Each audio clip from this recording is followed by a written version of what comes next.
GearWebsites.com is your source for firearms-based playing cards and books. We also have mugs, shirts, and posters with designs that we've made live. Of course, we have patches. Every Friday is Free Patch Friday. We appreciate your support. Thank you for shopping at GearWebsites.com.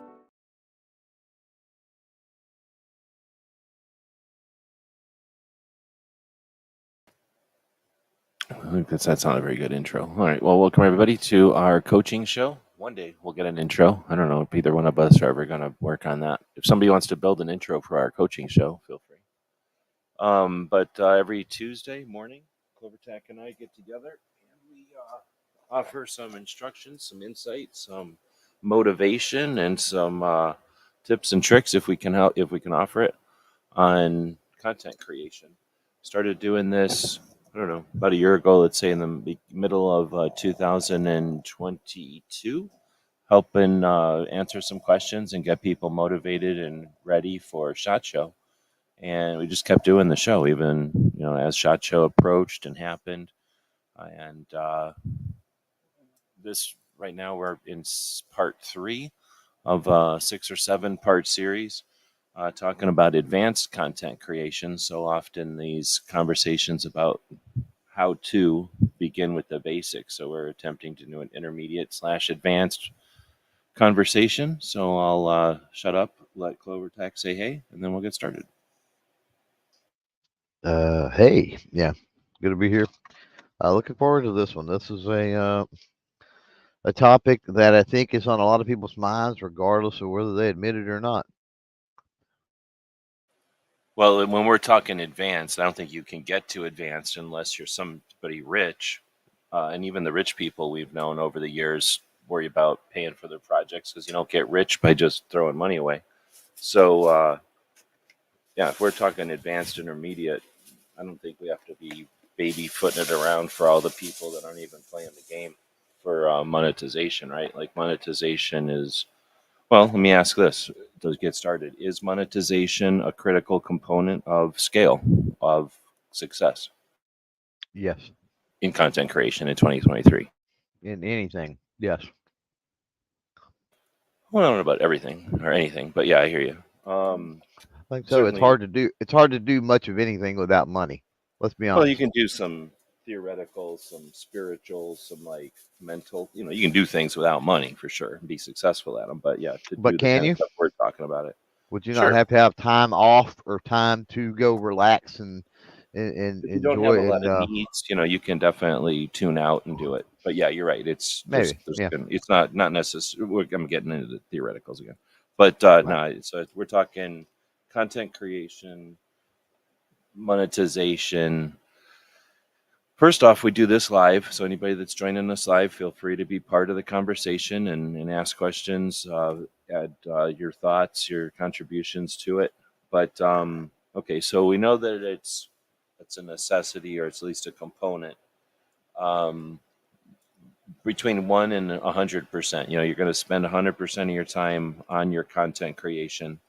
Where is monetization there? 50%, 100%? Where do you put it? Probably 25 to 30. Oh, interesting. Okay. In the overall project. What are you talking about? Time spent on those endeavors? I don't Is know. that I kind of what guess you're I'm talking about? thinking like of. Because here's the thing, like, and we'll get into this maybe, but Okay. the whole idea when it comes to monetization, and you know this all too well, a lot of monetization, you put the work in, you get the mechanisms in play, you have the revenue generation streams in play, and it's sort of passive in a way. Um, it just happens. A perfect example of it. There's many other forms that I'm sure we'll talk about, but the perfect example of it would be almost like ad revenue on YouTube, right? That's a revenue stream. I mean, that's obviously monetization. It's obviously money. But once you have that video up, it will consistently make a few bucks or pennies or whatever through that ad money. So that's the reason I say 25 to 30% is I'm not talking about. I'm coming at it more from like the time involved in making sure those mechanisms are set up and in play, and dealing with the certain aspects of monetization rather than content creation, let's say, itself. All right, and I'll agree with that as long as we're saying that the decision on what to do content on or the type of content, is in that direction that create. Because in other words, if you did some kind of content that was of no interest to anyone, then it's not going to see residual income. So I would say if you're building content in the first place that's designed to have uh, long-term interest, long tail, whatever you want to call um, that, then yes, right. But if you're doing stuff that's, I don't know, maybe passing interest or fads or news of the day or something that's just not nobody's going to be going back and referring to, then I don't know if you should expect that.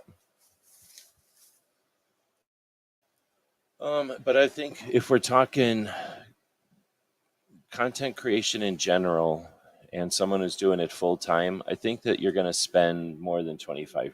I mean, it'd be great to be able to spend, but I think realistically, you're not going to make, I can't think of too many people that are making enough of their income to be able to think of 75% of their time is spent on other things and YouTube is paying the bills. I mean, that'd be great. And that might happen in some sectors for sure.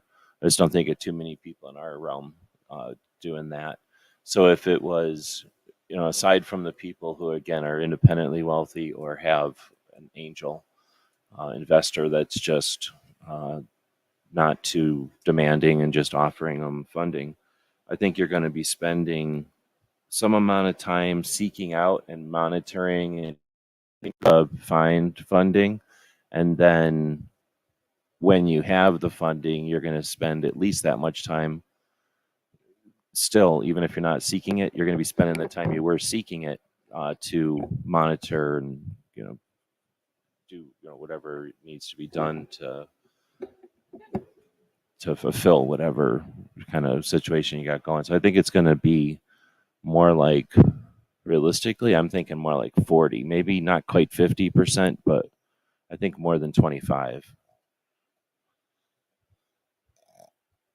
So we've got people joining us.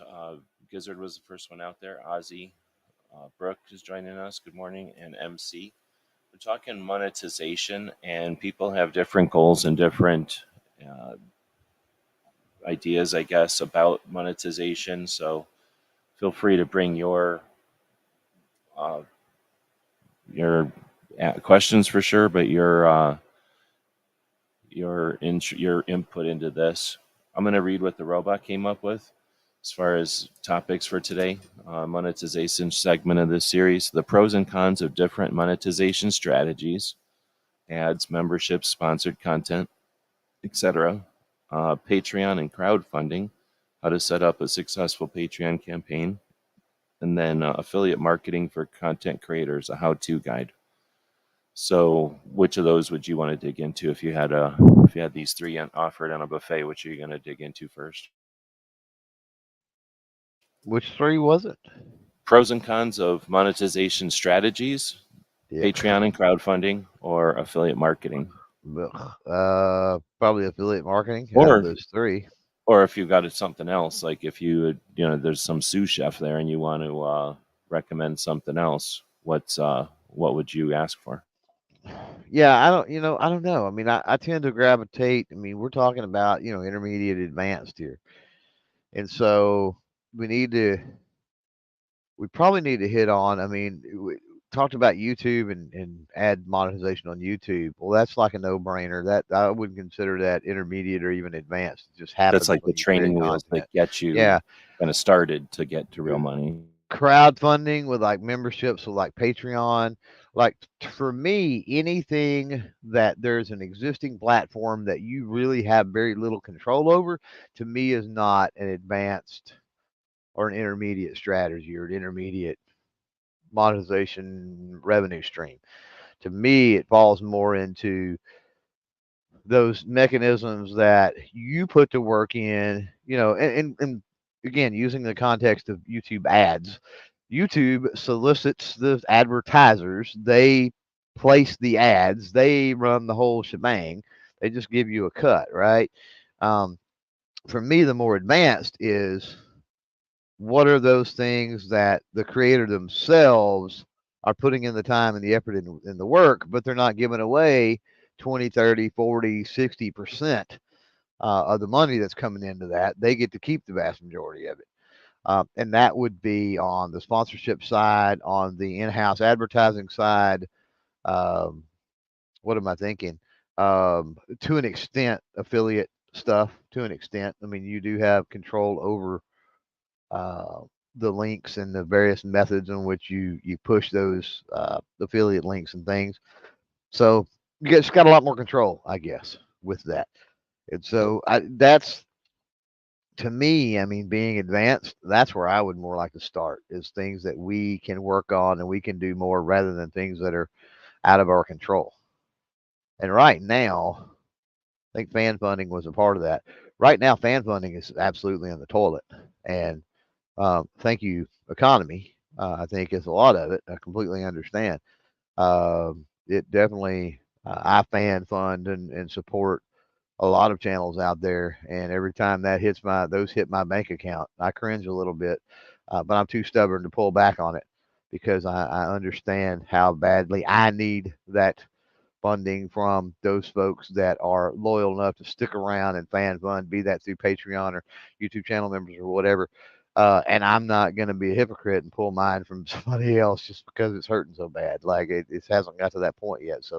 Um, so just keep that in mind with fan funding. You're absolutely, it's one of them things. It sounds good, and in certain ways, fan funding can apply to what we're talking about with affiliate marketing or with sponsorships or with some type of direct involvement rather than through some type of other platform. But um, yeah, the method of that through some type of other platform, yeah, I don't think that's. I think that's like a built-in um, what would it be like a commonly known like built into the recipe type thing, right? It's not really thinking outside of the box or anything like that.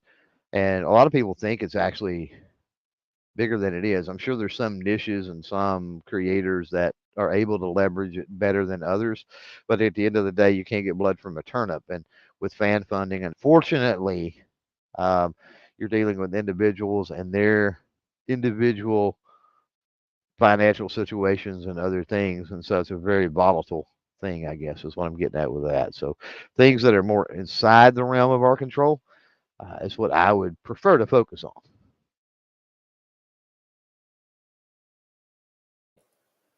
All right, so we've got some people out here who we know who might have specific questions. Feel free to ask them, and then if it's okay, we'll address them specifically as possible without getting into personal data or whatever.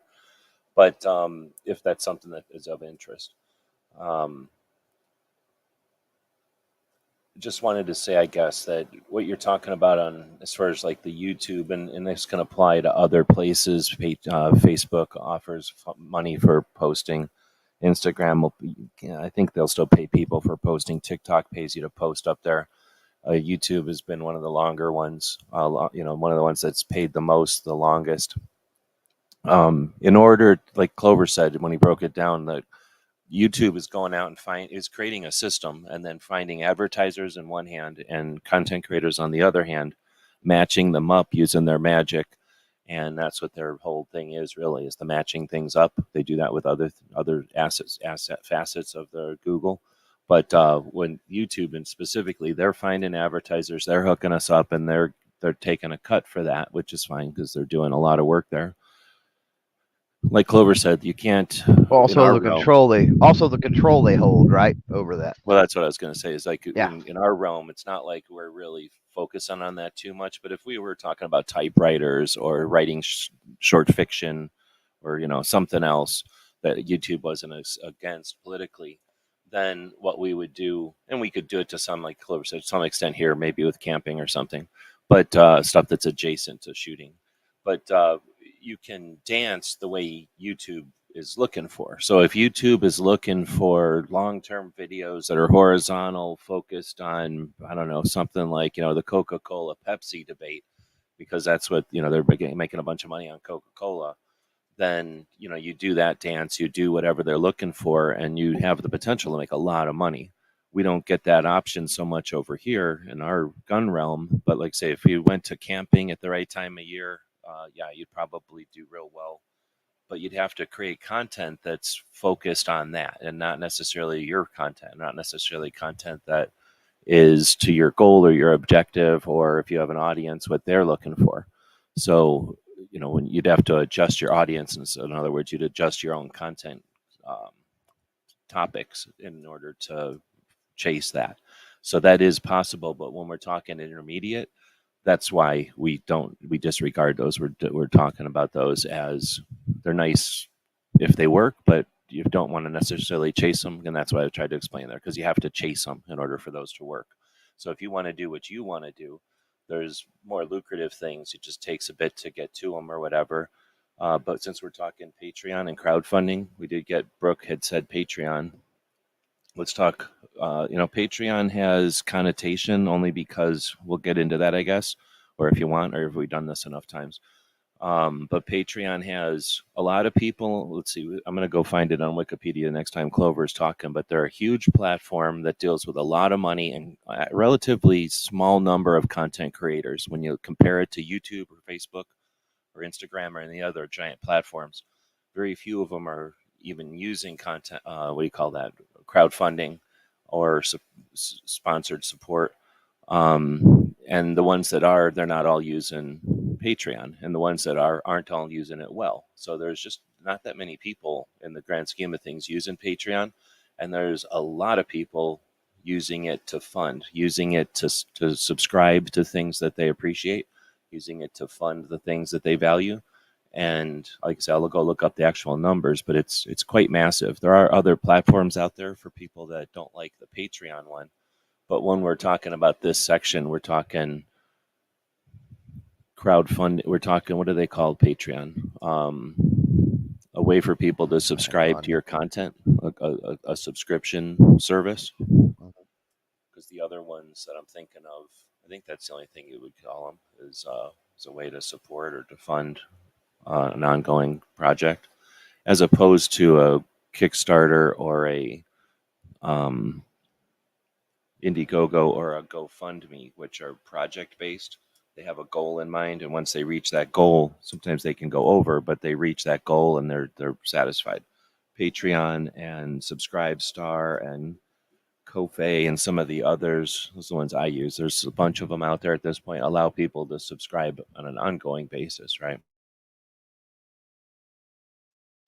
Yeah, locals has an aspect of that, and like we mentioned, YouTube has the memberships built in. Um, you're better off though. Again, this is where let's get into advanced, right? You're talking about platforms. You're beholden to the platforms being up. You're beholden to percentages they may take, and at the end of the day, you have the fickle beast that is the individual person out there, consumer, whatever.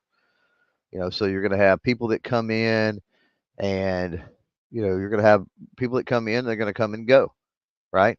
You're going to have people that come for whatever reason it is, and I like to think it's more of something on the finances side for those people. I mean, they want to support you, they want to do things, but when their grocery bill is 30% more than it used to be, I mean, they got to make up that 30% somewhere, and a lot of times that's supporting your channel or your projects, right? Unfortunately, and I get it, we got to take care of ourselves first.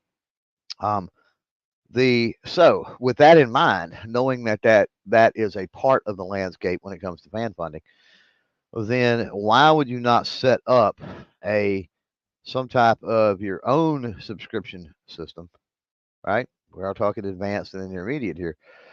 Set up some of your own subscription system, and I will be the first to admit I don't have anything like this in play, but I've given it thought, um, and it's definitely doable. Where we've talked about in the past, you have your website, you have your hopefully if you're if you're thinking and talking about things from the advanced to intermediate side, hopefully if you don't already have a website, you're close to it. Very little control is given away when you have your own website. And through that, you have access to email list, you have access to other things to provide the added value, let's say, right, for that membership, for that fan funding membership side of things. And then so why not handle that as much as you can in house, right? And it would be similar to a lot of the, the folks that sell courses on things. It would be similar in that nature, except for you're not offering a course. You're offering behind the scenes. You're offering the personal interaction. I mean, I think of like Bill O'Reilly, for example, and his yes, he's still around out there on the internet, but he's got his a couple of different tiers of like niche club, and I forgot what they're called, but and you get depending on that tier, you get specific access directly to him, or you get maybe lower tier access. Um, I mean, of course, you get special content, discount rates on merch, and previews on upcoming um, things that he puts out, that sort of thing, right? And so it's not through any particular platform, and that's what I'm saying. There is room there. Let's go beyond all these platforms are out there. You can get on it. You can tell people. That's great.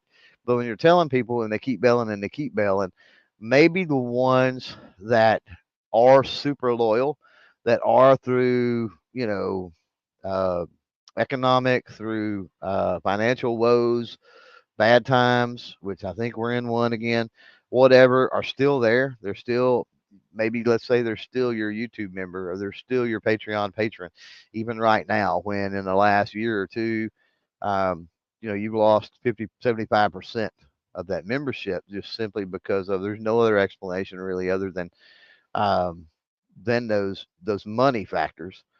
Well, if you've got that type of loyalty, then would they be willing to come over to some type of system that you've set up where you can save that? Because Patreon used to be really cheap as far as their cut. And unless you're locked in, grandfathered in, that's not necessarily the case no more, right? And so, you're What do you giving mean? away How much is it now for somebody who starts today? somebody would have to go look that up, but the 10% that I'm locked in at, and a lot of us are because we were early adopters, um, it's not that way anymore. I mean, it's at least 15 and maybe even more now. Um, as far as I'm aware, but I haven't looked in forever because again, it's a system that is again it's beholden to the issues and the whims of those people wanting to support you. And so my point is, if you've got people that are loyal enough to stay with you through the thick and the thin, then are those people loyal enough to come over to some other thing that you have more control over, you get to keep more money out of, that sort of thing. So it's something to consider is all I'm saying. All right. So Clover went like a couple of directions with that, but Patreon. So you already said he doesn't use an off his own system. So using your own system, one, you don't use your own system. You use an alternative system. Nobody builds their own system because then you'd have to deal with credit cards and encryption and stuff that nobody should be casually dabbling in. So you're going to go from Patreon to a different system, and there are other options out there. But you're not going to just take over running people's credit cards monthly and holding their credit cards on an account. Hopefully, you're not willing to share that information with someone who's taken that on individually. This is even in the back in the day that was Well, that's the risky. processing side of it, though. That's a minimal thing on the So, well, if we're processing talking side. about PayPal, setting up your own website with a bunch of PayPal buttons, then you've got the power and the history and the reputation of PayPal. That's one This is thing. true. But if you're talking about finding an open source thing like something that provides that service, then here's what I'll tell you. After running gun channels for 7 years, so running a channel like or running a thing like gun channels, which was a website software that ran on top of a server 24/7 with something like 1 million views a month. with however many active users, it's going to have constant maintenance, but then also very regular evaluation and and research to determine if we're using the best systems and stuff. So one of the decisions to quit doing it was because of all that behind the scenes effort that's required to make it seamless on the front end. So understanding the different payment options in something is I'm 3 years rusty on, but I'm 7 years veteran of. Again, you're never going to take someone's credit card yourself. You're definitely not going to do that over email. So you're going to have some system. And that's what I'm saying is these systems come and go. And as nice as some of them like to talk about, I mean, unless you're paying attention to them, you don't realize when they go. That you hear them come to the table because they make a big marketing effort. And, a lot of people usually jump from another platform where they've had trouble. They fill a gap, or they fill a demand, and they get a bunch of people onto their platform, and occasionally they stick around. But we all know that, like any business or any new venture. So that's my suggestion. When we're talking money and we're talking bringing people who are going to be subscribing to something that you're trying to do long term, unless you're doing something like small business related, unless you're doing something that is financially related, where the people involved are not, they're comfortable financially, but they're also willing to experiment with different platforms and different systems and different things because they're learning as well. But if you're asking a regular person, hey, show up to my meeting, but now it's here and now it's there and now it's there and now it's there and now it's there, like Clover said, they have to be very loyal to you in order to do that. So I guess what I was going to suggest is, well, one, worry less about the issues with the platforms. Like the percentage on Patreon is a minor issue compared to all the other issues you'd have with alternate sources. And part of those issues are their fly by nightness or the potential of that. But the other side of it is, let's say you've got someone who's interested in supporting projects. They have discretionary income that they can throw $20 towards subscriptions, and they're subscribing $5 to you, $4 to somebody else, $5 to the next person, $9 to somebody, whatever it breaks down to. And you say, I'd like to move to another platform for XYZ reasons. Now that person has to make a decision. I'm already dropping $20 easily on Patreon or whatever the platform is. Honestly, it doesn't matter. I'm just using Patreon because that's what we're talking about. But if it's YouTube membership, right, that's another popular one. Or if it's the Ko-fi or the Subscribe Star, if you're asking them then to drop to another place, again, that's a big ask potentially. And if we're talking a lot of people, that's one of those what ifs.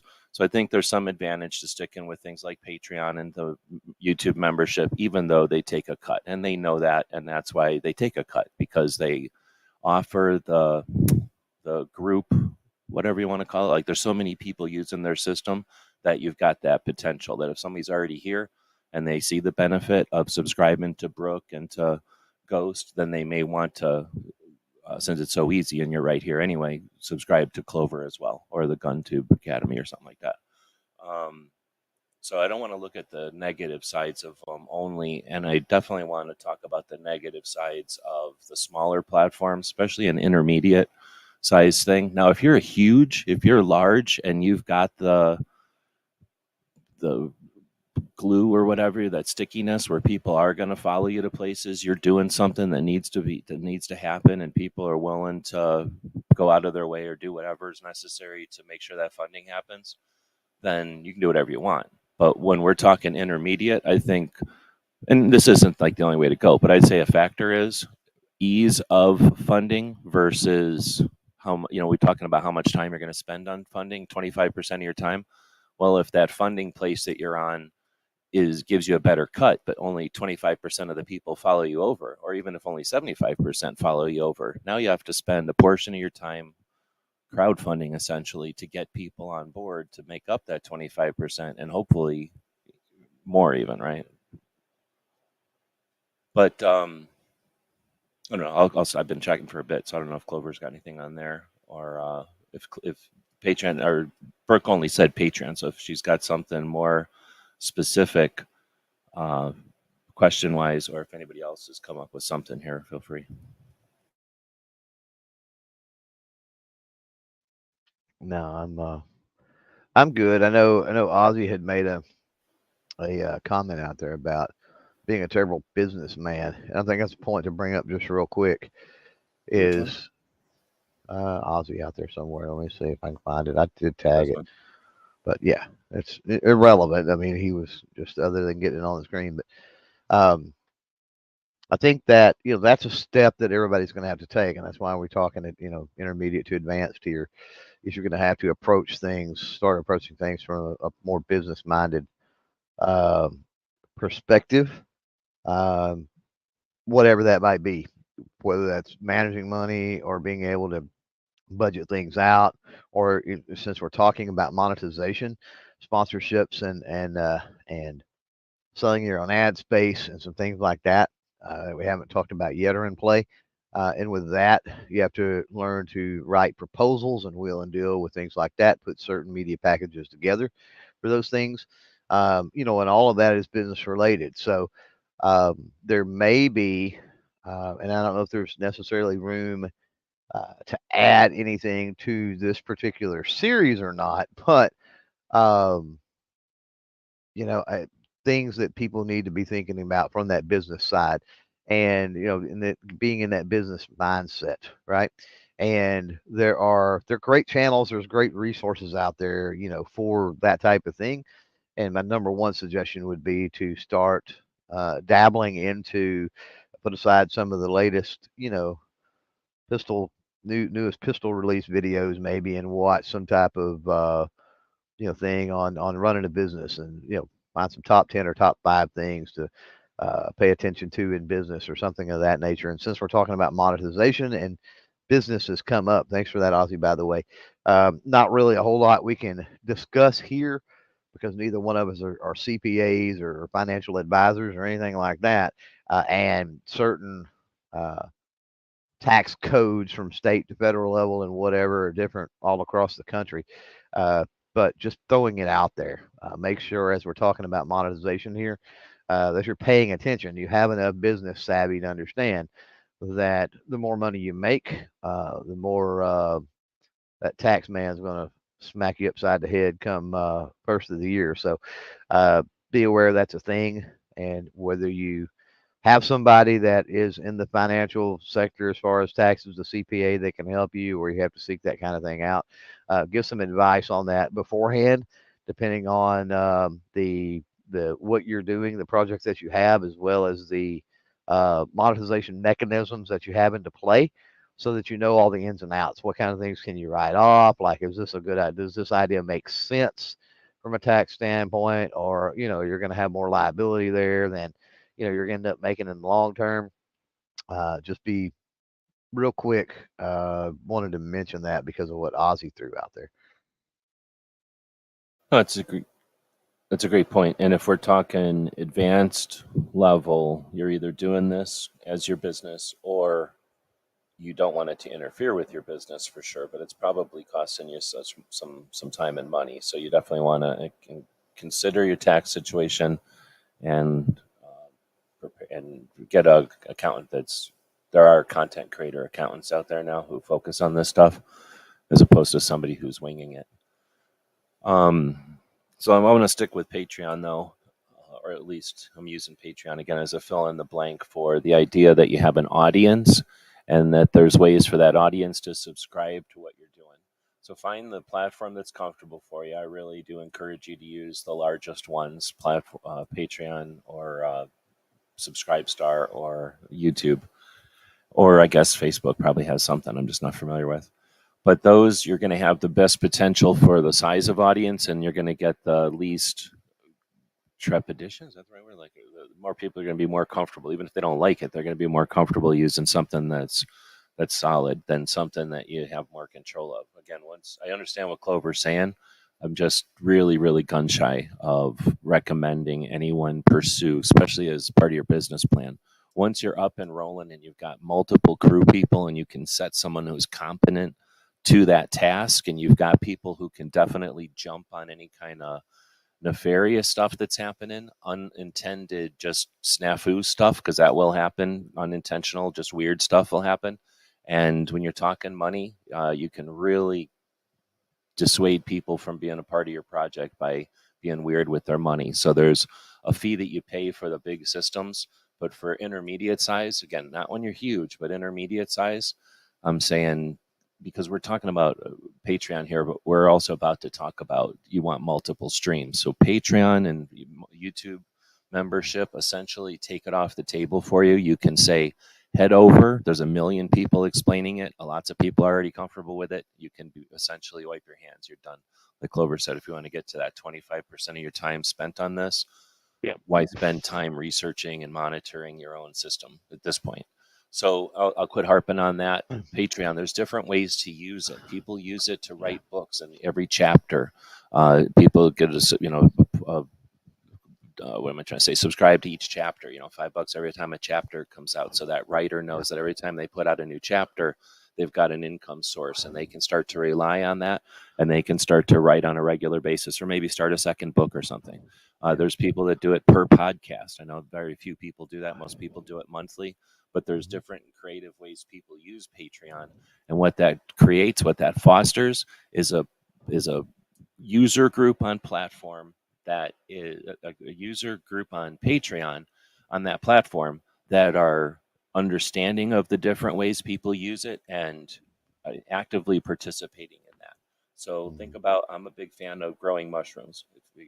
Growing mushrooms at home is something that over the last few years has taken off, and there's tons of projects out there to create different versions, essentially to grow mushrooms at home. They just drill a bunch of holes in a log and pour some mushroom juice in there, and then you just give it the right conditions. Put it in your basement, put it in the garage or something in the dark, and boom, mushrooms come out of it, and you're eating mushrooms for essentially free, whatever it costs you to buy that log, right? And then you can make them out of sawdust. So it's some version of a bag of sawdust or a log. And that means somebody's got to sit around somewhere and do that, drill a bunch of holes in logs, and that's some small business somewhere. So I'm a big fan of those kind of things. And when you're a fan of those things, when you start to dig into them, you can see how the different, how the successes and stuff and the failures, unfortunately. So you hang out on that platform, and every once in a while I'll search for mushrooms and see what kind of projects are out there. And when there's something to fund, I fund it because it's a fun hobby for me. I'm sure people that are into racing or guitars or something are similar. So you want to be on a platform. Another advantage to being on a platform is to, be able to be part of that. But then you want to make that part of your project. You just say, "Hey, I'm on Patreon." That's like saying, "Hey, I've got PayPal." But if you don't give people your PayPal a button or an address, it's asking a lot for someone to figure out how to go to PayPal and make you a donation. It's almost, is it even possible? Like, you really have to give people a path. So same with Patreon, I guess is what I was getting at, is there's lots of people using it in different ways, and being aware of that, maybe just go hang out on Patreon and see what other people are doing, even if it's a different thing completely. Maybe it's something like barbecue, or I don't know, something else completely, mowing the lawn. There's people that go around and mow the lawn for people. You ever seen those projects? Somebody will just have like a lawn care, like a yard care type of outfit, like a big truck rig thing. They'll drive up to somebody's house and offer to clean their yard. They film it, and then there's people that subscribe to that and dig it because they're essentially giving away free lawn care to people that need it. I mean, that's the kind of fun stuff that's out there. There's probably people that just put away shopping carts, right?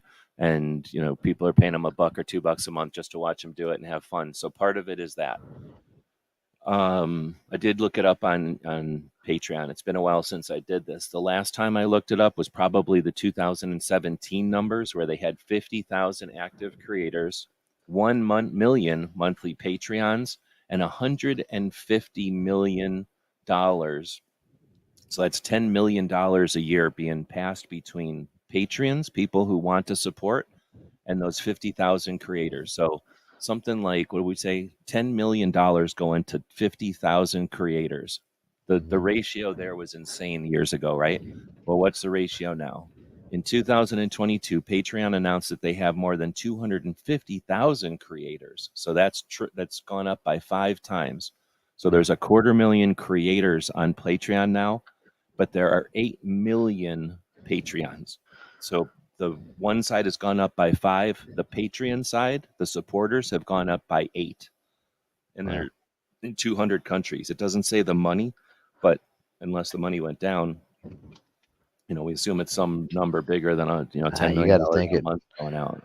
Yeah, not really. I mean, the average we've seen the average per patron hold pretty steady, so I wouldn't think that So would I be the think when case. it comes down to Patreon, we could have a whole show on this because we're already 40 minutes in and we've essentially been talking about it. But Right. there's lots of strategies. You've got newsletters, you've got updates, you've got things when you travel, you've got all kinds of ways that you can create opportunities in Patreon to say thanks to your patrons, to let them know what they're supporting so that they understand it. And then, well, I won't get into it anymore but that. But there's Patreon, I think, is a great way um, to harness the potential of that audience that wants to support something like what Brooke is doing, with the Suicide Yeah. Prevention Saturday. Without getting too much into it, she could have one portion of her Patreon for that and another portion for the school, another portion for the advocacy work, and people could support, a combo of two or all three, and you'd find that you're going to then have people from three different realms out there spreading the word about that Patreon page, and you're going to find people, from three different sources coming in. But we could have a talk about that if it's worth having maybe multiple pages. I don't think any of her stuff is, what's the word, like contradicts each other. So I think it all kind of benefits, it all amplifies each other. But there might be some advantage to having more than one Patreon for some people. So, so let's shift gears into something else Sure. because yeah, I think we've devoted way too much time to Patreon, quite honestly. And I'm not knocking Patreon. I'm just saying for what I think that the When they're vast talking majority, overall funding, you're right, because it's probably a portion of a 25% of your overall yeah, funding. yeah. And let's jump back into the whole intermediate advance and things that we can hustle on and we can make happen and we can do, right? And one of those things is the whole sponsor ad placement thing. I don't want to overlook at over that or gloss over that because I think that that's almost untapped frontier in a way. And at the risk of having competition in that space, I'm hesitant to even talk about it here, but I'm going to. And this year has been, I would say, very successful for me in that area. Uh, Now, I could put together a $999 course and bring privately people in that want to learn this, but yeah, we're going to give you some nuggets, or I am here for free on this. Um, Let me say this: the one thing that I hear when we talk about whether it's, and I view like sponsorship ad placement as kind of the same thing. I mean, to get sponsorship and say this podcast is powered by so and so, right? Or whether you put a mid roll ad, hey, let's take a break from reviewing this new gun and talk about our friends over at so and so, right? To me, it's like the same thing. It's in the same vein. You still approach the companies basically the same way. One of the things that I hear all the time is folks, they're so used to, and we spent 40 freaking minutes on Patreon, so I get it. Creators out there or whatever, they're so used to whether it's the YouTube ad money or there's Patreon where they basically put up a shingle and they start getting some money. They mention something fleeting here and there, like, oh, I'm on Patreon or a link down below to Patreon. And the next thing you know, they're getting some money, right? And you get lazy. And I say that with all the love in the world. But there's no replacement for the hard work and the hustle. And so people go, oh, I wished I had a sponsor for so and so. Oh, shucks, I wish I had if it will. Get off your butt and make it happen. Because if you do, you can make it happen. Um, there are a few ways and or a few things that you need to be able to do. And the first thing is realizing that first of all, companies in our sector, Second Amendment, firearm, outdoor, whatever, they need to be kicking in and they need to be sponsoring and advertising and helping out the creators in the industry. And more I see the media marketing side and the firms in the industry understanding that concept, right? And that's a good thing. And that's why I say I think we're on some untapped frontier or whatever to an extent. It's a little bit still open out there, but um, lost my train of thought, unfortunately. Dadgummit.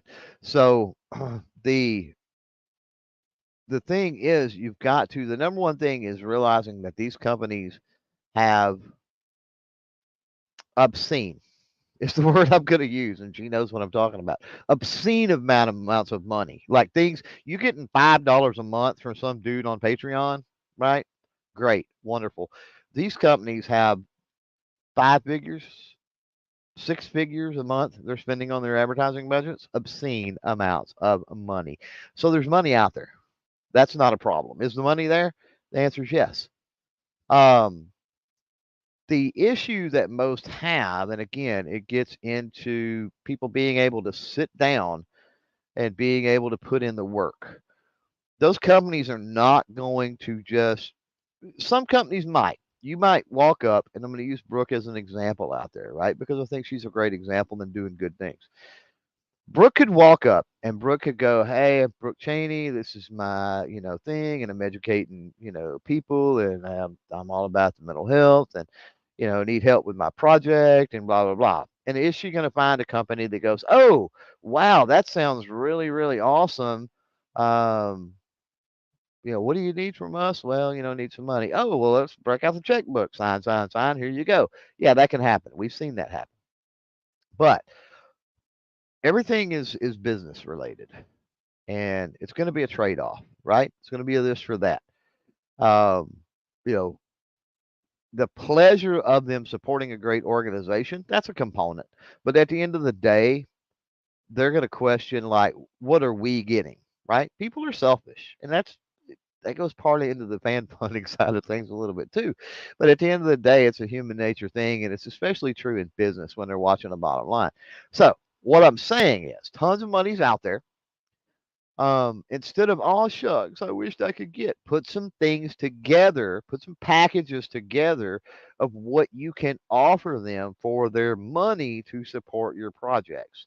Now, is that the food sponsor at the next event? Is that the travel sponsor to get to this place over here? And here's what's cool about the travel sponsor type stuff.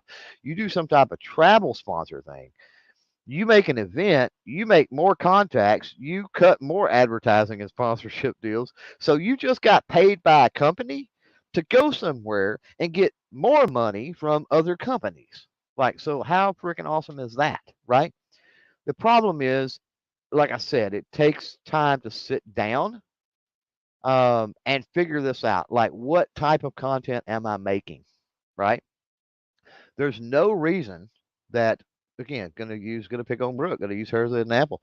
There's no reason with her little videos that she's putting out, she can't have some type of industry related mid roll ad segment that she pushes to them and sells, right? Be that some type of a company that's into competition. And I'm drawing a blank on names, but I mean, you fill in the gap with whatever company that is. And since we're on that idea of companies, right? Um, don't chase. Well, let me back up. Don't spend all of your time chasing the big, huge, like unobtainiums. Look for the ones that you offer a better value. So, no offense to Brooke out there, but does Brooke have the same value to Glock as she does to XYZ, been in the scene for a few months, making some really kind of innovative products that not many people know about at this point? Yeah, that's Yes, two you're totally picking a different. bad example though. What's Brooke that? Suicide Prevention Saturday is unique, and nobody has done that for as long as she's been doing it. Nobody except for Barely Walk the Talk America has even talking about mental health, and they're fairly specific. They've got a lane they're in. Brooke is doing something that's untapped. So you just picked a bad example, but a I'm regular talking person walking about, up to Glock has done. I've known regular people that have walked up to Glock and walked away with multiple guns. So you, there's advantages and disadvantages. I think I'm going to interrupt you.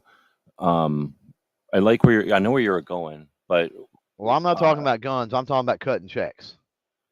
all So right. Well, we're one way, talking one about two or different one, things. six of one or the other. If you got Not six really, but I hear guns, you. then well, it is because you can sell those and you can use them. So we're talking about funding, we're talking about monetization, but let's also remember that what Patreon, what you've created is not just an audience, but you've created people who are participating in your project.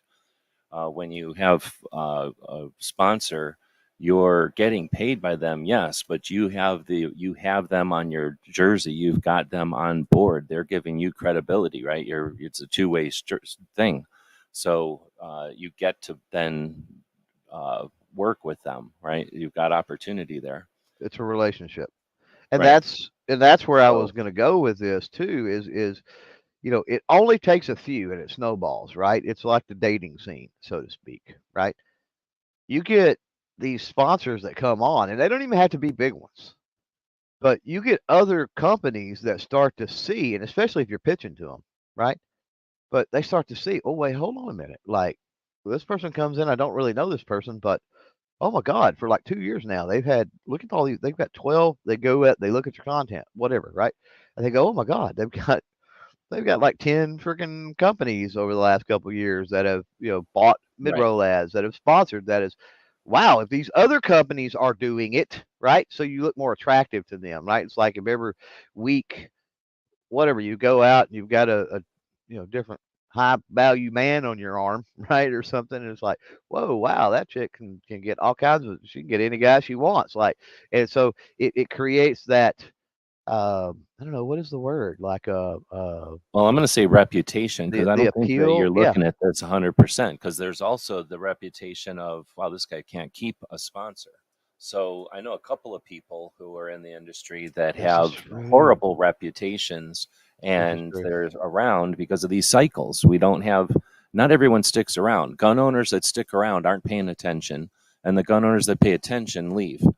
And I think it's because they get worn out of the stuff. But essentially, there's a couple of people who are brand names out there who are, well, there's a lot of the brand names are awesome, but a couple of the brand names are so tired and worn out, and they're just making a living by burning their bridges, going from here to moving from there. They don't put their, you don't see them having a liturgy or whatever of here's all the pieces I've worked with. So that's what I Yeah. wanted to put out there. When you have an This is opportunity, when true. you're Yeah. creating content, you are one of a few people. You've got an opportunity to work with someone in the industry. You're doing more than getting paid by them. You have an opportunity to work with them. Now, that person you're working with is probably a person, and that person may have authority there. You may know a couple of people there, but guess what? Time happens, and then those people typically move on. The people who do the marketing and stuff, they don't lose their skill set. So when a company gets rid of them for whatever reason, the company gets bigger or smaller, changes direction, hires somebody, they get so large that they hire somebody out. Somebody's so successful at marketing that they get hired out, Right. or I mean that the company hires out a bigger marketing firm and now they're on their butt and now they're getting hired by the next company. If you have these relationships, now those can flame Yep. up and those can burn out. Those aren't gold. Those are just one of the many things you got going on. You can have relationships with companies that last through 6 marketing people, and you can have relationships with marketing people that can last through 6 companies. What's better for your overall? Like Brooke said, have a 5 year, 5 week, 5 year, 5 month plan, because the people that are drifting are drifting. And when you drift for a certain amount of years, you gain experience, but you haven't gained ability to do what you want. Well, So having the smallest sponsor consistently and doing something repetitively and getting good at it, so that when you become the expert in your field, you bring that sponsor up, you're going to have sponsors licking your shoes a whole different way than when, but there's a lot to yeah. this. That's why I just wanted to, I'm not Well, saying one way is different or better. They are different, but I'm not saying they're in one way is better, I guess. I'm just saying yeah. that there's lots of ways to approach this. And when you are becoming a part of this, again, you're intermediate, when you are a part of the industry, you're having a reputation, you're gaining experience, but you're also, people aren't not paying attention to you. If you're doing stuff in front of people, you're getting a reputation out there. So going from company to company, whoever's Yep. willing to sponsor you will only last for so long. Now you can do that. We know a couple of people who did that. Pay me for everything, and my hand's always out for getting paid. But they didn't look at what. Anyway, so there's a lot to this. Well, yeah, there is, and that's why we're in an intermediate advanced series here, by the way. So, keep track if you've got, if you're in replay or whatever, because we haven't said that yet, but if you're in replay, the replay world or whatever, remember that you can comment below, and you can also reach out, and we can add to this series if we need to. Seems every show we come up with some things that, hey, we could, dive deeper into this particular thing. Um, what I'll say about, I'm glad you brought up the bridge burners, because it can seem that way. I've had different sponsors for the last 3 or 4 seasons on my podcast. It's not because I've burned bridges. It's because, and they know this, the companies know this because I have a relationship with every single company that has been a sponsor, right? I've got that relationship, so there's that communication factor that's going on. And they understand that, as when I push out these proposals, these advertising packages, these sponsorship packages, I don't send them out to just one company. And if you don't buckle down, if you don't make that decision, like, it's business, it's not personal. If you don't make that decision, you're not the sponsor of this go around. Like, I can't sit around and wait on you to decide and make a decision. And as long as the communication is there and they understand that, right? It's fine. And it's like, next time maybe they buck up, or maybe it's a situation to where you get more and more response and more offers. I know in my case, that in my situation, that's been the case. And there's been some companies that I've reached out to, and they're like, man, we can't afford it. And I'm like, well, so and so company's offering me XYZ. Like, I can't take half the money to do you anymore. I can't. It's like saying, okay, it's like the difference between, you know, paying Harrison Ford to act in your movie prior to Star Wars or Indiana Jones, than it is nowadays, right? Like, it's gonna cost different money now. It's just, that's the way it goes. In most of the media marketing people in most of the companies, again, if you practice good communication, if you have that relationship, what I think is super important, um, and then you have that communication, then I don't think the whole bridge burning is a problem, like the outside looking in. Now, that being said, in other words, they look and they go like, "Oh, well, Brooke, look at Brooke. I mean, she, over the last year, she's done mid-roll ads or sponsored videos for 10 different companies." Well, that's part of the equation. That's outside looking in. But then, if that company is truly plugged into the industry, and industry people talk, um, I don't know if that's Yeah, a little the known secret or hallway. not, Yeah, the but hallway connection is where you got to worry about it. yeah, Not so much the audience going, "Oh, yeah, I perceive 10 different right. things." But Well, if the industry yeah, gets the word around that that person's not going to help you, true. they're not going to help you anymore. But that's what I'm saying. The industry people talk, and the industry people talk in a good way as well as the bad way. So if so and so company XYZ, you pitch them, and then they see, oh crap, well, so and so ABC company advertised on Brooks' show, or sponsored Brooks' show. I know so and so over there. Hey, what do you know about this? This is a question that I get a lot from companies, even, that it's like, hey, what do you know about this person? So they're reaching out to other creators, content creators, or whatever, too, not just people in the industry, and asking, like, what do you know about this? And so if you've got a good relationship, that's what I'm saying. You don't have that bridge burning aspect, even though you've done multiple things. You're just spreading it around. Um, then it's a different situation, because they're going to pick up the phone, or they're going to whatever. They're going to fire up an email, Well, and the burning person over at bridges the is company when goes, you "Oh, do we've it. had we've had great. Oh man, it was great working with Brooke. Man, she was awesome." And blah blah blah. Okay, cool. And they cut a check, and you move on. But burning bridges is, I think, when you instigate it, like, that's it, I'm done. We're never working together again. And then, like, just sour grapes or whatever would be like when the other side has an issue. Or And they not don't fulfilling always your have commitments, what? or not fulfilling your commitments, right? Well, That's an issue I'm I've seen talking too. even if you did, like, if you everything happened, they may just be like, for whatever reason they didn't like it, Hmm. and they're never going to work with you again. But they're not necessarily obligated to come tell you that.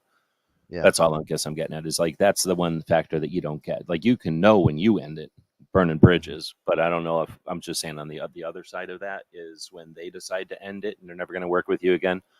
They're never. I mean, you may not get a reply to their contacts, but you're not necessarily going to get a Right. contact from them that says, "Hey, guess what? We're never working together again, and quit calling us." So Hmm. that's, Right. well, part of the game, right? You got to know when that happens or Well, what. But it's a matter of essentially, deciphering. It's a matter of deciphering whether they've done that and they wrote you off, or it's just a lack of communication. And that's why I say it. First, it starts with the trying to establish some type of relationship. Second is the good communication. And then if that's the case, then, a lot of times, yeah, you're gonna have to do, either the company is gonna do something wildly crazy. Let's say in Brooks' case, they fund some radically anti-Second Amendment legislation, and Brooks like, whoa, wait, I can't be associated with you if you do this, right? So Brooke would initiate it, right? Or maybe Brooke has went down, and I can't see this. I'm just throwing it out as an example because we've been using Brooke this whole show. But maybe Brooke does something on a show that they're not comfortable with, right, from an advertising standpoint. But if you've got good communication, they're going to go, whoa, wait a minute, like this ain't this ain't good, and we're not comfortable with this, right? And putting it out there, and letting folks know, and it works the same. It's a very similar situation to, you get sent a product, and it's like, hey, we want you to test this out. We're don't release any videos or let anybody know until such and such date, blah blah blah, right? And then you get it and you immediately throw up a freaking video on it. Well, that's dumb, right? Or I'll give you another example. You get it and you get it a month or two in advance of when you can release any content, and you work with it and you go, whoa, wait a minute, this thing's got an issue. Like, I'm having this and this and this problem, right? No communication, and then you put out a video going, "Oh, what a piece of crap! This is a turd," and blah blah blah blah, and it's got this problem, and you haven't contacted the company to let them know, like, "Hey, whoa, whoa, wait! You sent me this, and in a few weeks I've got to drop a video on this or whatever, or a month, and I'm having this issue. So, like, oh yeah, we had to redesign this, or that's an issue we found with a particular lot number. What's the serial number on that? Oh man, yeah, that fell within this particular part that we was sourcing, and they dropped the ball on that, and here, let's get you the replacement part, or let's replace it all together. When these release, the companies by and large want to release products that are right when they release them to the public, and that is a thing. But again, you see that communication gap where you'll get as far, creators will get as far as getting product. We're talking about product. We shift gears a little bit from the checks, but they'll get the product, and then they'll just slam their dog all over it, and they've never once talked to the company about, like, hey, what's going on? Why is this way? What's going on?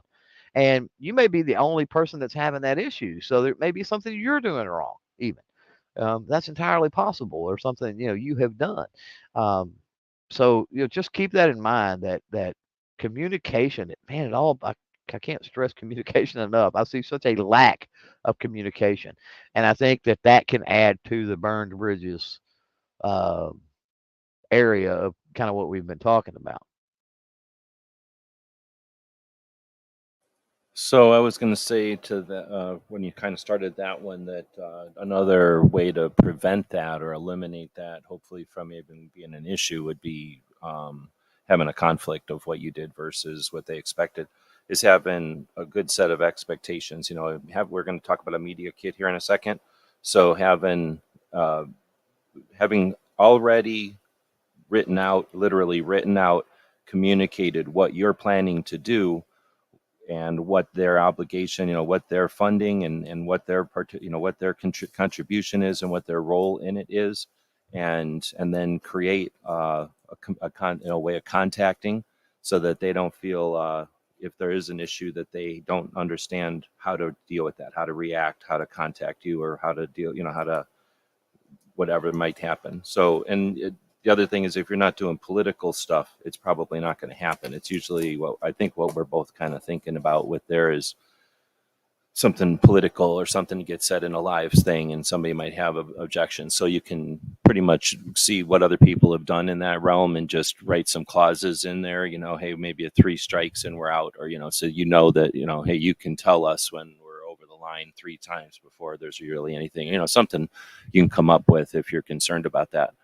But anyway, setting expectations ahead of time, and then that way, you're not doing something that they didn't anticipate, and vice versa. Let's move into merch. So we talked about merch, monetizing, and there's different strategies. We didn't really talk about the pros and cons. I guess we have been, kind of talking about pros and cons, but we didn't specifically sit down and bullet point pros and cons or anything. We talked a bit about Patreon, and kind of that was again the analogy for most crowdfunding, that concept of having a bunch of people subscribe. And then we talked a bit about having sponsorship. Affiliates, though, that's a little bit different, and that's where you have a middleman, I suppose. Sponsorship, but you have someone in between who finds the sponsor and arranges with you how to display or push that sponsor's information out, and it's typically more of a piece of real estate on your website or something like that. So affiliate marketing is another option that is essentially a blend or a hybrid between like a YouTube monetization and a direct sponsorship. It's a YouTube monetization outside of YouTube that isn't owned by YouTube by Google. So Right. you can find a couple of different ones out there in our realm, but neither one of us really want to dig into that too far. But when we're thinking about multiple streams, that's certainly one of them. And some people are going to be different than Clover and I, and they're going to make a lot of money on the affiliate things for whatever reasons, the way they do their thing, and they're going to have a different opinion of this. So our opinion is our opinion for sure, and there's definitely good examples of the complete opposite of what we think out there, what we've been successful with. But let's talk merch. There's so many options for merch nowadays where you can create a design, you can do your logos, you can have a funny inside joke. New York Outcast is out there. We could have a salad or something, and where nobody else is going to understand it. There could be a salad T-shirt, and G23 could have a salad T-shirt with a line through it, like a no salad T-shirt. And those things could sell dozens. You could sell dozens of them to just people who understand the joke. And it doesn't need to support you for life, but it's an opportunity to bring in, what's a dozen times five, $60 for an inside joke. And that's not paying all your bills, but it's buying you some ammo. It's making it a little easier to get to the gun show, or maybe you add that up a few times and now you can actually pay for some part of the gun, shot show or something. So, you can do merch on YouTube now. There's all kinds of merch opportunities. So I don't know. Again, we're talking intermediate. So I'm assuming by intermediate time, someone has at least done their own logo stuff with some sort of a merchandising thing. But what do you think about the merch side of it? Merch is okay. Merch. The problem that I've got with merch is we get back into a fan funding style mentality. And so you can't get blood from a turnip. And how many people are out there that's able to buy merch? Merch is more, instead of just throwing money at Patreon and maybe getting some early release videos and some special communication with you or something like that. Now they're getting something tangible in their hand is really the only difference, and it's dependent upon the financial economic situations of those people being able to do that. So um, I'm not saying money can't be made, and I'm not saying that should not be part of the diversity strategy as far as your revenue streams and your monetizations. That's what I'm saying. But personally, and this is based on a lot of personal experience too, I see a lot less merch. And I'll give you an example. I did, I did a push here a while back, and I'm wondering if they're even still on the website at this point, but probably not. I literally took X number of patches, and I pulled a G-Webs move, and I hid a $10 bill in one and a $5 bill in the other, and I said, "Hey, anybody's interested in patches, just so you know, randomly you're gonna get a patch, and then two random patches. There's literal cash in there. You know how many of those I've sold or I did sell? Zero, zero. I can't tell you the last time I've sold any merch. Um, and it's been frustrating because I've pushed merch, but it's the same frustration as the fan funding side, right? Like I'm frustrated, but then at the same time, it's like I get it because I don't typically go in and buy a lot of merch. That doesn't mean there's not people that won't, and Dude, so that's why I how say that often do need you wear and your own shirt though, and how often you wearing like Scooby Doo or something else, yeah, well, Speed Racer or something like that? yeah, maybe. Um, But yeah, I don't know. I still don't think it would make a whole lot You of wear your difference. I own mean, hat. video. Here's the other thing. I've got the merch shelf below every stinking video. Yeah, so And do I I. don't It and doesn't work I for me. don't sell merch, so it's right there below the But video neither every one of single us time. say stuff about it. Like, hey, buy our stuff at the bottom of the screen. Like, none of us Now really say. this is true. I mean, this is true. So it has it's Well, and it since we're has its talking good and its intermediate, bad. if you really wanted to move merch, you would do stuff like, hey, the first person that puts the new shirt on Instagram, blah blah blah. Of the 5 people that put this shirt on Instagram this week, the new shirt, then we'll do something at the end of the week. You can encourage sales by incentivizing sales. It's just that I don't know of any of us that in our group that's our motivation. Right. But that's because we're talking about an audience of 60, maybe, if we're lucky, 100, right? And, so that means there's 10 people motivated to purchase something or that are able financially to purchase something with that size audience. When your audience is 300, your audience is 3,000. When your audience is 30,000, you drop merch. You don't have to think about it. It's $2,000. Oh, I dropped a new shirt, $3,000, and then a trickle, because it isn't like people are dying to own your shirt. But when you mention it, people who have discretionary income don't even think about it. Oh, yeah, I need a new shirt anyway. Or, oh, that's funny. Let's go buy it. And that's just scale. So at our scale, yeah, merch is like asking the people that are already our subscribers, who are already participants in our crowdfunding, to then buy our hat. So that's a little much. But when the scale is 10 times bigger, 5 times bigger, then it's a little bit different. Hey, remember, we got hats for sale. And now every single show, you're selling 3 hats. What are 3 hats? $15? Every single show, $15. It's a whole different story about how much your shows are worth to you. What's a sponsor going to give you per show? And how much, divide that by $5, and that's how many hats that's worth. You could be your own sponsor. Right. Yep. I do good, when we're talking merch. I do good. I do pretty good with my hats, but I get my hats local too. And the And you're problem wearing your hats is, all the time. yeah, I do. I do pretty regular. But they're very good quality. They're amazing. I get them local. The problem is I don't make much on them. Like literally, I mean, I don't make hardly anything on a hat because I'm getting them local, and I like the idea of supporting, and I'm able to have a little more control over the quality and everything else. But especially by the time I ship them, I mean, I got the cost of the box that they need to go in to keep them getting crushed because they are a structured cap, which I prefer a structured cap. Um, so you got the cost in a box to be able to ship them safely, and then the cost of postage is always going up. Everybody knows that, and then the cost of materials and the other things. And so being able to keep the various colors in stock, that's the problem that I run into with merch, especially with something like that.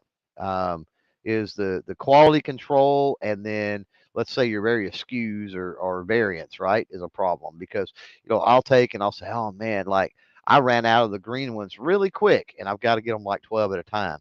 And I'm like, I ran out of the green ones real quick. So you know what I'm gonna do? I'm gonna get 2 less black ones and 2 more green ones this go around, and then you run out of black ones, right? And you're like, God, and then you've got green ones that just sit and sit and sit, and you're like, you can't, it's you can't. I'm not in the cat hat business, right? It's like I'm not a a retail clothing outlet. So it's hard to track and know what's going to sell and what's not going to sell from any given time when I get them in, you know. And because I've got to get them 12 at a time, I can't do pre-order. The turnaround's pretty quick. So I think most pay with, it was a day or two before they shipped. But the problem is I would have to get 12 orders basically because I can mix and match colors and stuff. I would have to get like 12 orders. So it could be a hassle, but at the same time, and it can be not super lucrative, but at the same time, just throwing that out there. If there's anybody local that does some of that stuff to give a little more control, we were talking about control over the platforms. Uh, that's a thing. Um, Before we start winding down, G, you were talking about media packets, wasn't you earlier, or press kits or media kits? Sure. Are we gonna hit on that at all before we get out of here?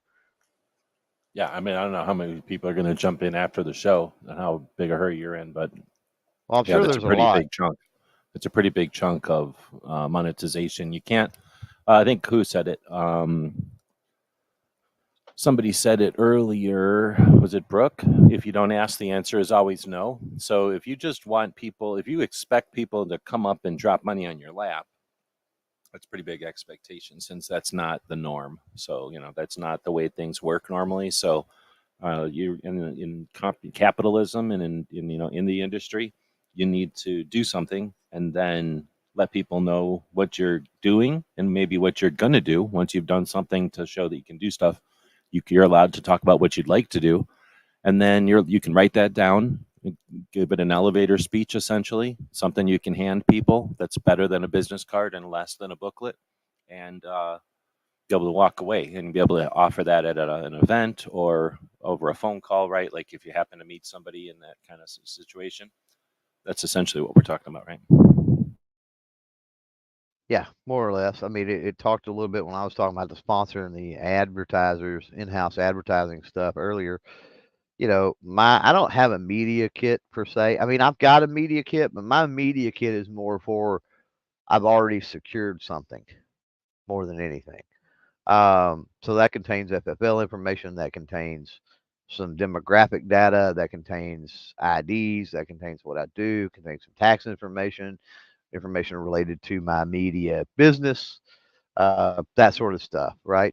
Um, in the context of kind of monetization and what we're talking about here, Do you give them logos and headshots and stuff for them to use when they're referring to you, their relationship with you? you know what? That probably needs to be added to the mix, quite honestly. So I might look into it. Doesn't take long to add to that particular packet. So that's a great idea. I've never really considered that too much. It's more of an afterthought. Maybe listing out some social media links and other things in there as well. Um, but in the context of what we're talking about here, which is monetization, which is revenue, which is getting the money. What I was talking about earlier with the proposals, right? So what I've got a series of, as I think of, I told you earlier, everybody, I said, you know, plenty of money out there in the industry available. You've got to give them something to spend that money on. And so that's what my proposals are. And every time I come up with, oh man, this would be kind of neat. I can do this and this and this, and I can lace their advertising in, or it can be powered by this company or whatever. Um, then that's a separate file I've got, and I could always tweak and modify that a little bit from one project to the next or one situation to the next, right? So I've got several of those documents, right, that are templates basically at this point, that I can go in and change. And they all start out the same. It's like, proposal for blah, blah, blah. And it says, hey, we're seeking, we've got a great opportunity, is usually how I word stuff like that. I want to make it seem as though, which is the case, but like, hey, you're going to benefit from this too. Got a great opportunity here for blah, blah, blah, blah, and then I'll go into, let's just say it's the podcast. I'll go into, with this podcast, you know, we typically expect this number of downloads within 30 days and yada, yada, yada. And then I go into the details of how much you're going to spend and, what I have for you to spend money on and how much that costs, basically, right? And then below that, I have some additional demographic data, like this many men, this many women. We expect this many episodes. Any type of package deal thing, I always run a special package. Like the more you do, kind of the less it costs. So if I get somebody that before the podcast season starts, since I'm talking in that context, before the podcast season starts, I get people that are companies that they want to buy out every projected episode. So let's say I've got 12 episodes that I'm thinking are going to happen, at least 12. It's like, okay, well, if you commit to all 12 that I'm thinking is going to happen, and I book 13 or 14 or 15, then you get those for free. I'm not going to come back. I'm not going to ask you for my money. We'll just call it done. Right. And so that's an even better deal on their part when they're seeing that. They're like, oh, crap. Okay, well, there's a potential we can get even more value for our money here, out of this. So that could work in the negative as well, because I've had some companies that have drugged their feet on it. And it started out, they could have got 16 episodes for the cost of 12.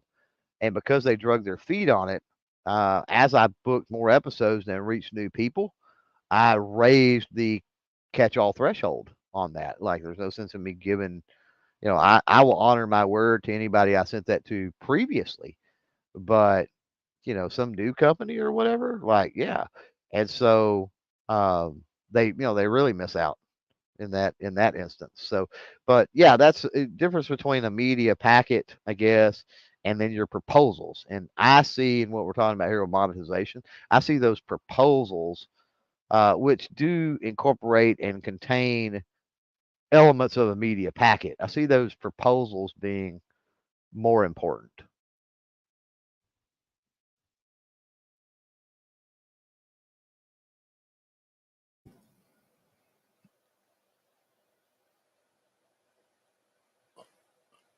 I don't want to.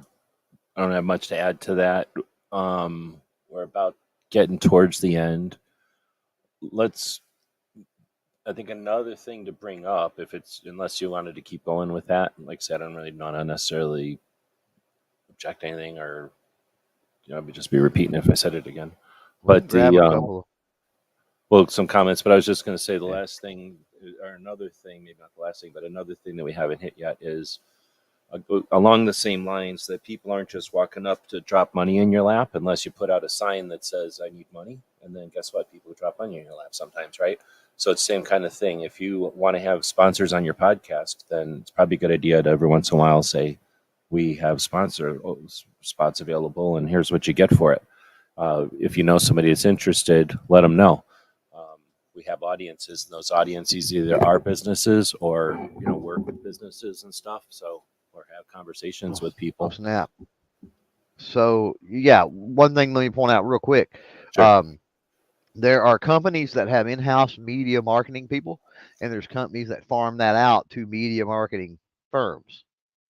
When we're talking about building these relationships, going to these events, meeting with people, don't just focus on the companies, right? Company XYZ that makes a gun or a holster or whatever.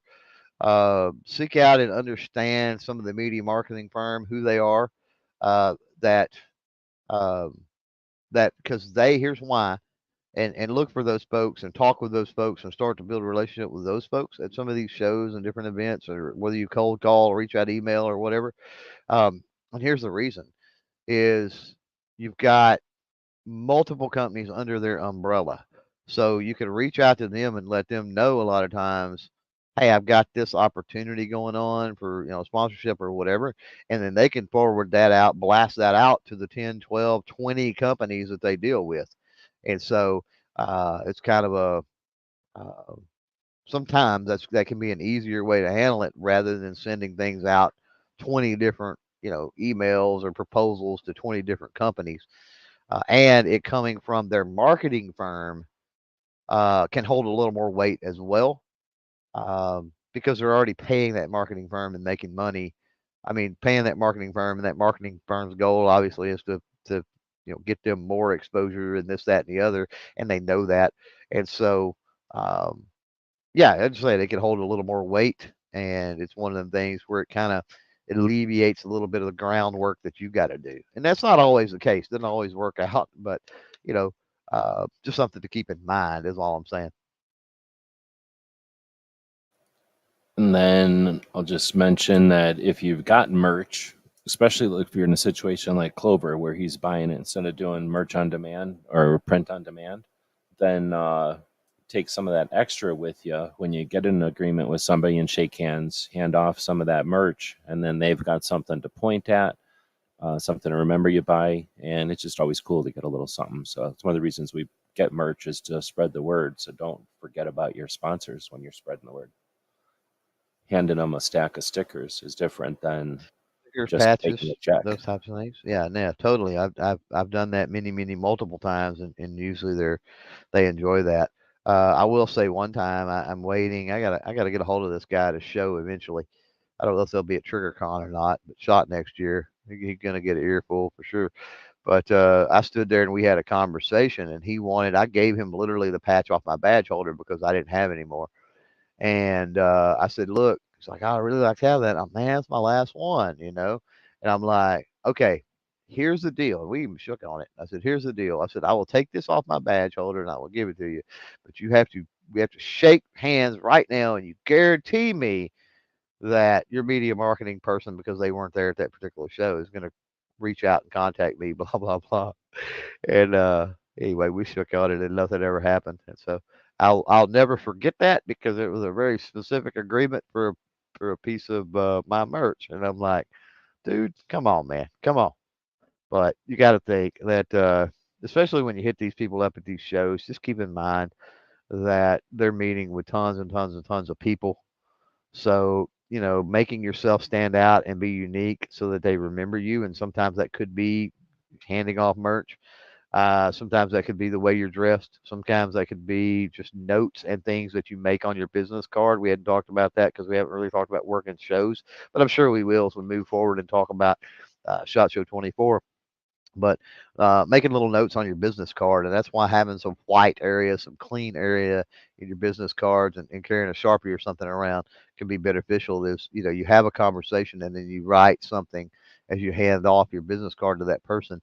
You write some type of little word or note or phrase or something on that business card that relates back to the conversation that you had. And then hopefully they see that later. They whatever as they're filing that away, as they're doing something with it, and it sparks something in their brain, like, oh yeah, I remember that person, blah blah blah.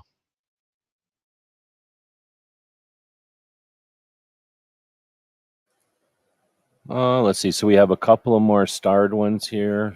Ozzy said the female market has exploded over the past couple of years. I'm sure there are plenty of companies willing to sponsor female training. Yes. I don't know how to make that with a big enough exclamation point, but like Columbus Absolutely, said, yeah. it's not a small market or not a small industry. It's not the biggest industry or anything, but it's not a small industry. And they definitely get big and small, and they've been big the last couple of Well, years. Realistically, though, they're getting smaller, and they're going to start uh, tightening belts. So the same conversations that you have, or you can't have the same conversation at a time when they're open, taking off their belts because they're busting at the seams from getting so bloated from eating so much. It's a different conversation when they're snugging up their belts because they haven't eaten in a while. And if they don't see the election year next year as what the potential, what it can do, then you might have some weird conversations with marketing people, in 24 at SHOT Show this year. yeah, and keep in mind too that it's the whole grifter bridge burning thing that we talked about earlier. It's not exclusive to men. Many women have done that too. And so just keep There's in at least mind that, one yeah. chick out there that's just burning bridges constantly, and like Oh yeah, she's yeah, hanging out with somebody who's decent, and yeah. it's frustrating. Yeah, and so just keep that in mind, because I know we got Brooke out there, and I think She Fires jumped in earlier, and unapologetically armed. Susan's out there, but anyway, um, yeah, just keep that in mind that you may be kind of new to this, and you may think that because that demographic is blowing up and da da da da da, like there are companies that are jaded toward people in general. It's not like a sexist thing or anything like that. Like they get screwed over by male and female both. So. Um, yeah, just keep No, in it's mind you're more like a dealing with that. YouTuber thing, and then Yeah, Instagram will get hot, so then they get screwed over true, by Instagrammers, and true. then TikTok will be hot, so they get screwed over. It's just whoever they happen to be screwed over Yeah, by. this It's is not true. unless, This is yeah. true.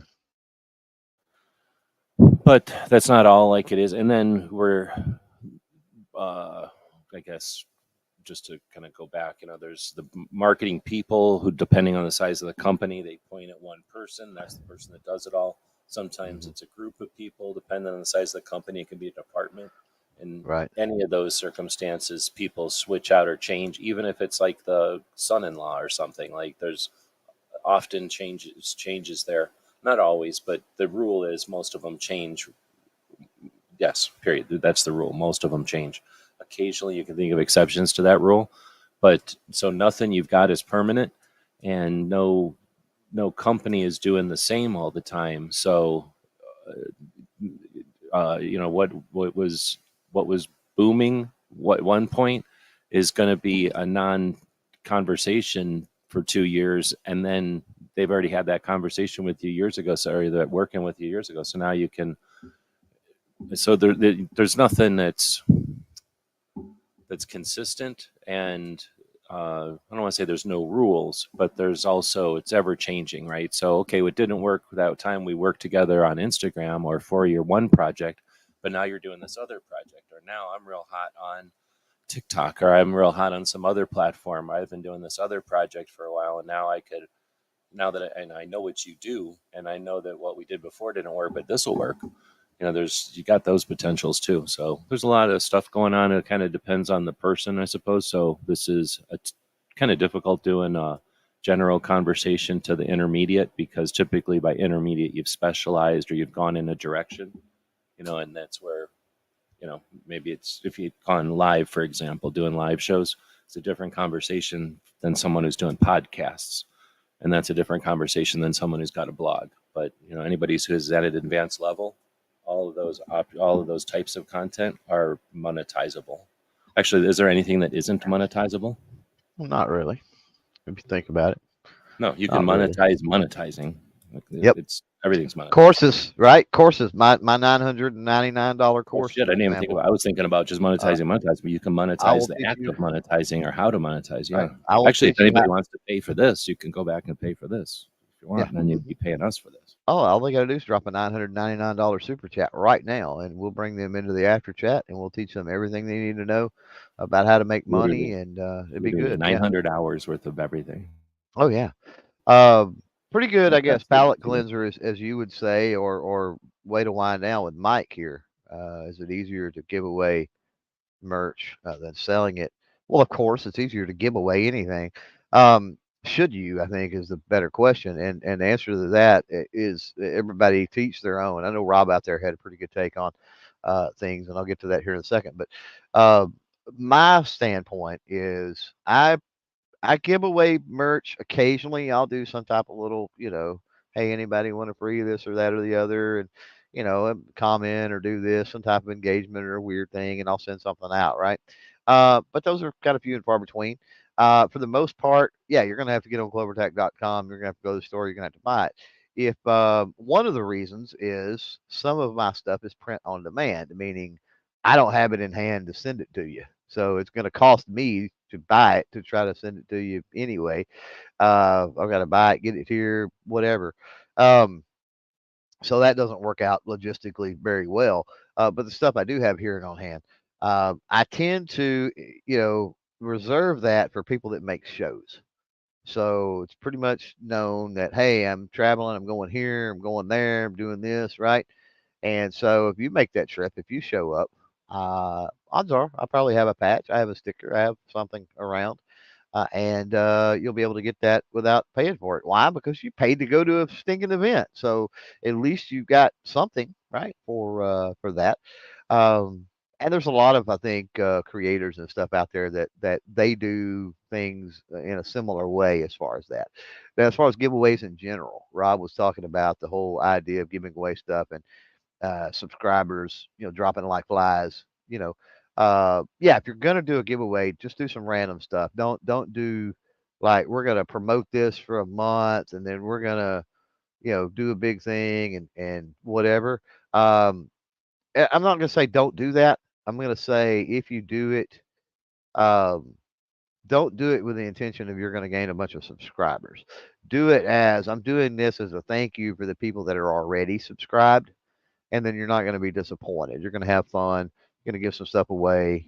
You're going to get some engagement with your. Yeah, you're going to get some extra people in there too, probably. But you're going to have fun with your more loyal, regular audience out there on the interwebs, right? And so that can be fine. But if you um, do some kind of thing to where I see people at 200 subscribers, they get something, whatever it might be, and then they're like, oh yeah, at 1,000 subscribers, we're gonna give this away at 1,000. Like, don't be that person. Like, put it back. Don't even say anything until you've hit the 1,000, and then do it, and you'll be a little less disappointed at the subscriber drop. So that's my tidbit. I know that was more along the lines of growing a channel in a way, but it did involve the selling element. But yeah, make the merch like you're gonna pay the money for it one way or the other. In my opinion, you're either gonna get to a show, hang out, enjoy a show, experience a show, and that show can be anything. For those out there that are regular viewers or listeners to yours, that could be NRA, that could be USCCA, that could be TriggerCon. Uh, it doesn't have to be a shot show or an industry only event. Heck, it could be GRPC. It could be Tulsa, the largest gun show in the world, coming up in November, by the way.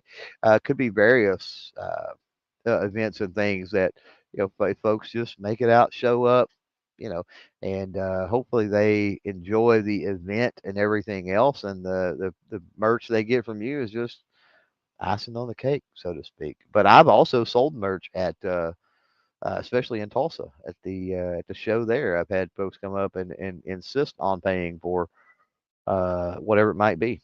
And sometimes because they insisted on paying it, I even signed it for them, which there's one cap out there in the world that has my signature on it, one at this point. Um, and it was because the I'm gonna say kid, he was younger than I was, but he insisted on paying for it, insisted on paying for it, and I said, okay, well if you're gonna pay for it, we'll make it even more special because I've never signed one of my caps. So you from here, at least until I get a wild hair and do another one, maybe you've got the only one. So here it is. And so anyway, it was just doing cool things. Find cool things and cool ways to utilize your merch.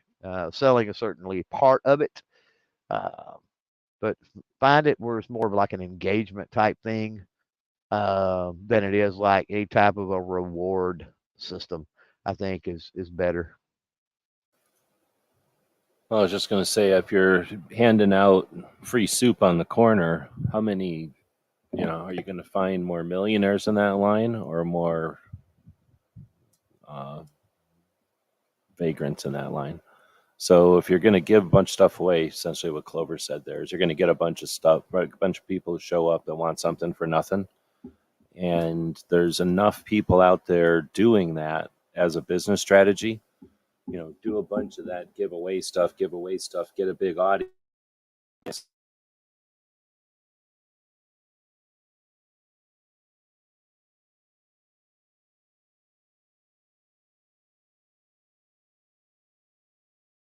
Give the thing away, then that is a strategy.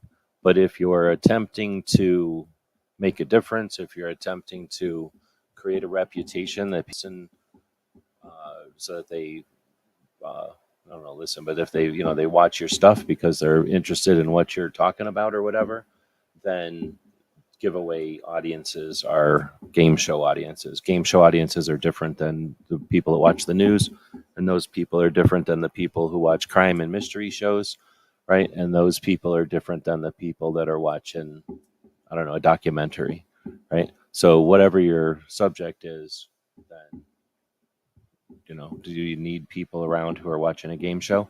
For some people, that's going to work, and it is a sure way to get some people. So if you realize this is a mechanism and there's a platform that it's a place you can do it and you can monetize it, then maybe every day, one day of the week, you pick a day. Tuesday, you do giveaway, the giveaway Tuesday, and it's not your main focus for your whole project, but it's a way that you energize that niche, or it's a way that you create numbers, right? There's lots of strategies out there. So you can use these mechanisms for what they are, but I agree with Clover.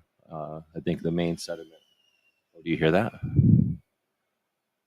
Could you hear that flying by? Um, I think the main thing is it's typically a waste of time. On the other hand, if you're giving away $10 bills, who's going to show up? Everybody's going to show up, right? Everybody in their right mind is going to show up for $10. So if you're giving away something decent, then you are going to attract a lot of people. All right. So I don't know if there's anything else. Do we have anything else starred? Oh, okay. Clover booked out of here for a bit. So we're going to take a second to mention the comment periods. This is, after all, on Gun Website's YouTube channel, and we are talking about content creators that are creating content for gun stuff. So you can only do gun stuff because we live in a country that has a constitution or whatever that prohibits the state from infringing on these rights that we have inherently. And we have that liberty requires eternal vigilance concept. So, we enjoy a lot of the fun stuff. We are able to defend ourselves, and we're able to learn how to do that effectively because of the environment. Let's not take that for granted. That doesn't happen. It's not somebody else's job or obligation for that. So, with that being said, I believe we're seeing a lot of distraction from the comment periods. There's 7,000 comments on the definition of who's a seller. They're trying to redefine what is a seller of firearms. They're also trying to do a comment period on explosives and put one comment period out there that nobody could give a shit about, the explosives one, that people are going to ignore due to their, just interest in not giving a shit about stuff. And then put another comment period out there while you distract with about a half a dozen things that are easy to distract with. We're either going to get past the barking dogs or we're going to be distracted by them.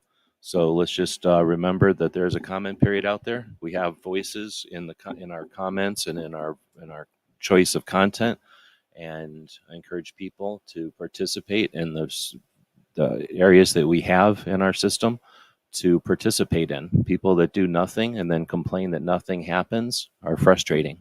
We've seen comment periods be very effective in the past, so I'm going to champion those. The state level organizations and national level organizations have their hands full with certain things, but we're by no means limited to their abilities.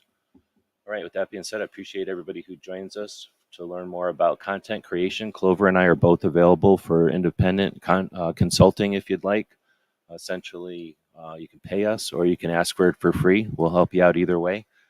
After the show like this, we leave the room open for an off-air conversation. We've actually got people in the back right now waiting to have a conversation.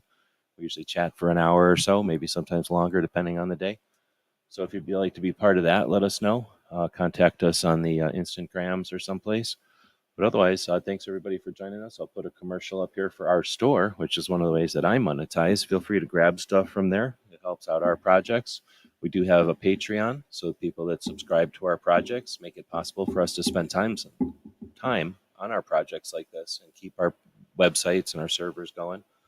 Clover has a Patreon as well, and we both have YouTube channel members, so we do appreciate people that participate in keeping us online. GearWebsites.com is your source for firearms-based playing cards and books. We also have mugs, shirts, and posters with designs that we've made live. Of course, we have patches. Every Friday is Free Patch Friday. We appreciate your support. Thank you for shopping at GearWebsites.com. Oh, Clover has a thing right at the top of the hour all the time. And or maybe it was at the half an hour mark. He has a phone call, so he always ditches out to do that phone call if we overlap it or whatever. But it's we just jam this in without realizing about that other obligation he has every week. So anyway, thanks again for everybody for joining us. We do appreciate the live conversation as well. We'll be back next week with the next in this series. I don't have the comments up or the thing up to tell me what the next week is, but it'll be riveting. And Clover and I will be back on Saturday with Ask Gun Questions along with Tony. And then check out Gear Report on Thursday if you can take it, if you accept the challenge.